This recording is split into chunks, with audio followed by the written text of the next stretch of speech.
Listening to a podcast with a wonderful gentleman named Father Richard Rohr. He was talking about initiation rites of men.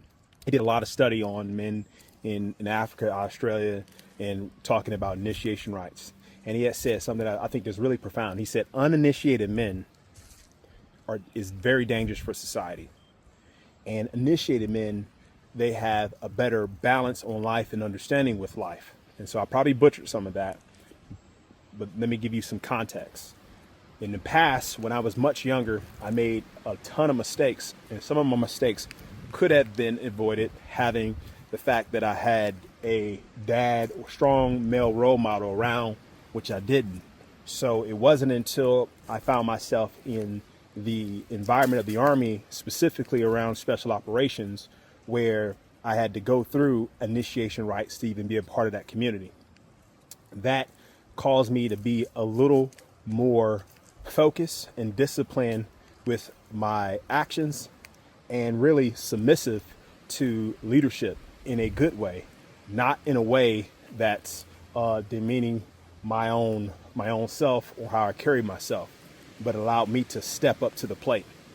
We can see when you deal with an environment with a lot of men who had no initiation rites, what happens to an environment or a country where men are not held to a standard and are not thrown through the crucible much earlier. Now, life itself can have a crucible on you, but then you may end up with some values that are not really great for society, great for yourself and those around you.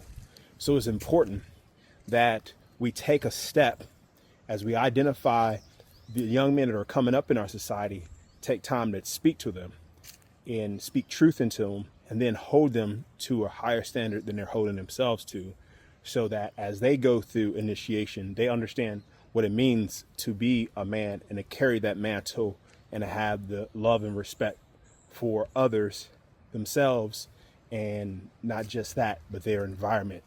And what I mean by environment, I'm talking about the earth, because we live here, and not to treat it with disrespect or dishonor. So that's some thoughts today. You guys take it easy. We love you.